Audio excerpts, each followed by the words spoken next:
Selamat sore. Sore. Kurang semangat, kurang semangat. Sore. Sore. Kalian tidak perlu tahu Bapak akan membawakan pelajaran apa dan siapa nama Bapak. Tapi di sini Bapak akan membawakan pelajaran sejarah. Pagi ini nggak masak-masakan aja. Bisa. Ini sejarah penting. Sejarah penting. Ya. Kenapa tadi Bapak meminta kalian untuk bersemangat dalam menjawab? Karena pelajaran sejarah itu bukan hanya sekedar menghafalkan fakta yang sudah terjadi, tapi kita juga harus menggunakan emosi dan berempati tentang apa yang sudah terjadi. Itu di belakang jangan tidur. Oke. Ini di bawah fan aja semuanya, jangan terlalu tegang. Di sini Bapak akan membawakan sebuah metode yang berbeda. Karena biasanya sejarah itu menghafal cerita, lalu ulangan, kita jawab, kita hafal. Biasanya seperti itu, bukan? Ya. Di sini Bapak akan mengutip satu kisah yang terjadi dan bagian sejarah Indonesia, yaitu tanam paksa pada penjajahan Belanda. Ada yang pernah tahu? Tahu. Apa istilahnya tanam paksa? Kalau tahu. Paksain. Istilahnya itu adalah bukan, itu Jepang. Istilahnya adalah kultur stem cell. Pernah dengar? Nah, pada tahun 1830, Gubernur Jenderal Johannes van den Bosch itu datang dan menerapkan sistem tanam paksa kepada rakyat Indonesia. Jangan grogi, Pak. Ya, sistem tanam paksa ini ya yang terjadi di Indonesia adalah bagi rakyat yang memiliki tanah itu pakai earphone denger lagu tuh. Enggak. Dia budak.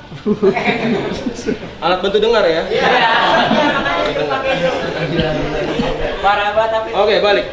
Ya, di mana rakyat yang memiliki tanah pada saat itu harus menyisihkan 20% bagian lahan tanahnya untuk ditanami barang-barang yang akan diekspor ke Belanda seperti kopi, tebu, pokoknya rempah-rempah dan nila itu. Bagi rakyat yang tidak memiliki tanah, dia harus bekerja selama 66 hari per tahun. Ya. Lupa. Dan rakyat yang punya tanah itu dia harus jual dengan harga yang murah. Bisa dibayangkan betapa tersiksanya rakyat Indonesia pada saat itu. Udah punya tanah, harus dibagi 20%-nya untuk tanam-tanaman yang harus diekspor ke Belanda dan dijual dengan harga murah. Lalu yang tidak punya tanah harus kerja. Ya. Lalu dampaknya apa? Dampaknya itu adalah rakyat jadi sengsara, miskin. Tuh. Itu yang dampak terhadap Indonesia, negara kita. Kalau dampak yang terjadi pada dunia Belanda, yang pertama, ekonomi mereka meningkat, rempah melimpah. Itulah yang terjadi pada kita dan bagian dari sejarah negara kita. Nah, seperti yang tadi Bapak sudah bilang, di mana pelajaran sejarah ini bukan hanya sekedar menghafalkan fakta, mengerti fakta dan sejarah yang sudah terjadi.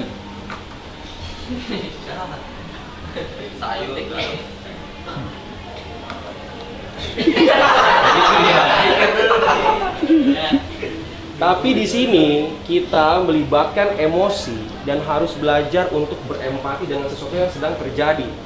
Oke, dengan teman-teman di sini siapa yang di sini pandai bermain peran? Role play. Siapa nih? Petra. pokoknya anak teater dah. Petra. Anak teater. Ya, nih Petra. Kok gua sih gua gak bisa. Sini. Iya, sih Irfan ya. Sini. Gila. Siapa namanya? Reva. Siapa? Reva. Reva. Ayo Reva sini. Nah, bentar. Ini seru loh. Disuruh Ini adalah bagian dari sejarah supaya kita bisa mengerti, bukan hanya menghafal fakta dan sejarah, tapi kita bisa berempati menggunakan emosi. Oke? Jadi di sini siapa namanya? Fitra dan Reva. Fitra akan berperan sebagai rakyat yang memiliki tanah. Oke? Reva akan berperan sebagai rakyat. Oh, kebalik. Reva yang punya tanah, Fitra yang berperan sebagai rakyat yang tidak memiliki tanah. Jadi harus kerja 66 hari per tahun. Tanpa dibayar. Jadi jahat. Enggak, enggak jahat. Jangan. Jadi Reva yang punya tanah. Rakyat kan tadi dijelasin tuh, rakyat yang punya tanah harus bagi 20%. Nah, di sini Bapak sebagai Belandanya. orang Belandanya. Oke. Jadi bisa begini. Woi.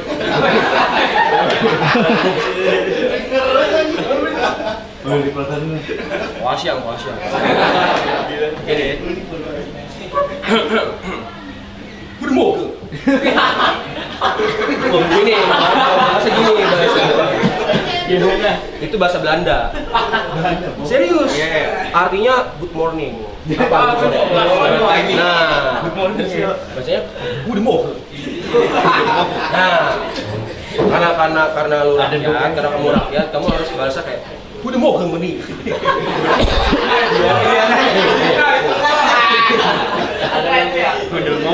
Good morning meni. Kuda mohon meni. Nah, good morning meni. Kuda mohon meni. Itu kalau itu artinya kan misalnya gini. Good morning. Itu bahasanya. Kuda mohon meni. Nah, Menir itu kali. artinya good morning sir gitu. Good morning meni. Kuda mohon meni. Nah, Itu bener ya?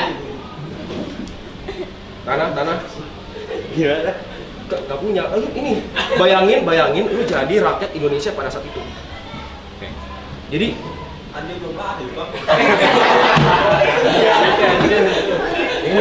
ini yang salah. Ini kita harus bisa membayangkan supaya menggunakan emosi dan berempati tentang fakta sejarah yang sudah terjadi. Bayangin kalau sekarang itu di masa lalu, sekarang nih. Gitu. Jadi harus bekerja 66 hari per tahun karena nggak punya tanah. Gitu. Coba ulang lagi. Udah mau? Tanah. Enggak punya. Gimana sih? Orang kaku. Oke. Kerja. Harus kerja. Kamu sepatu. Siap. Lu mesti yang kayak ampun pak. Hitungnya. Jangan gitu. Ayo kan ya. Aduh aja. Ya ini role play, ini simulasi. Ini cuma simulasi supaya kita bisa mengerti sejarah itu bukan hanya sekedar menghafal fakta, tapi bisa merasakan apa yang terjadi pada saat itu gitu. Kerja. Ampun Tuan, aku tidak punya Tuan, tidak punya tanah.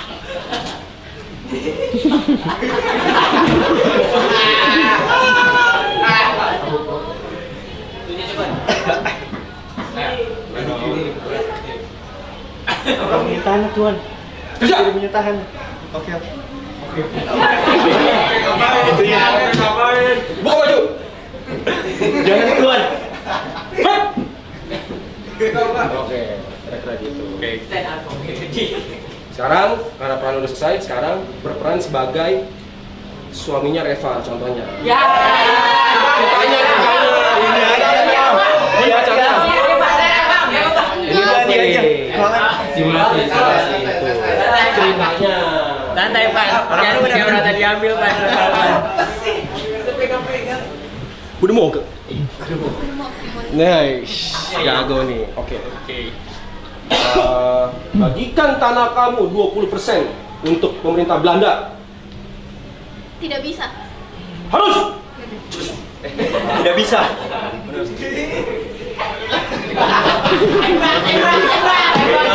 Ini dong. punya tanah Tuhan. Kita tanahnya sedikit banget Tuhan. Kalian harus patuh. Tapi nanti kita makan apa Tuhan? Kalian masih punya 80% dari tanah kalian. 20%-nya harus dikasih ke kita. Kurang. Harus. Gak bisa Tuhan. Kasih atau Gimana, mati. Tuhan?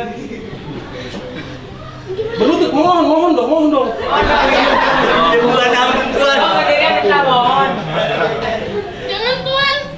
Jangan Tuhan, ini tanah kita satu-satunya Tuhan. 80% kurang Tuhan. Banyak kamu. Mati dong. Mati. Ya lo mati. Ya, kira-kira seperti itu. Oke. Ya. Jadi gini guys ya. Terkadang pelajaran sejarah, udah, terima kasih. Kadang pelajaran sejarah itu terkadang membosankan dan nggak seru gitu. Karena kayak aduh boring gitu. Tapi kalau misalnya kita bisa membawa dengan metode belajar yang oke, yang seru, itu akan jadi sebuah cerita yang bisa masuk ke otak kita gitu. Sekarang Bapak punya pertanyaan berhadiah nih. Apa tuh? Tentang apa yang sudah dijelaskan tadi. Nah, kalau yang benar-benar menyimak akan mendapatkan hadiah spesial nih. Pertanyaannya, kalau yang tahu langsung hut gitu ya. Tahun berapa Gubernur Jenderal Van den Bosch menerapkan tanam paksa? 1830. Jadi, salah satu contoh ketika sudah belajar menggunakan metode seperti ini langsung cepat tanggap. Ada hadiahnya, sebentar. Ya pulang. Ini. Oh.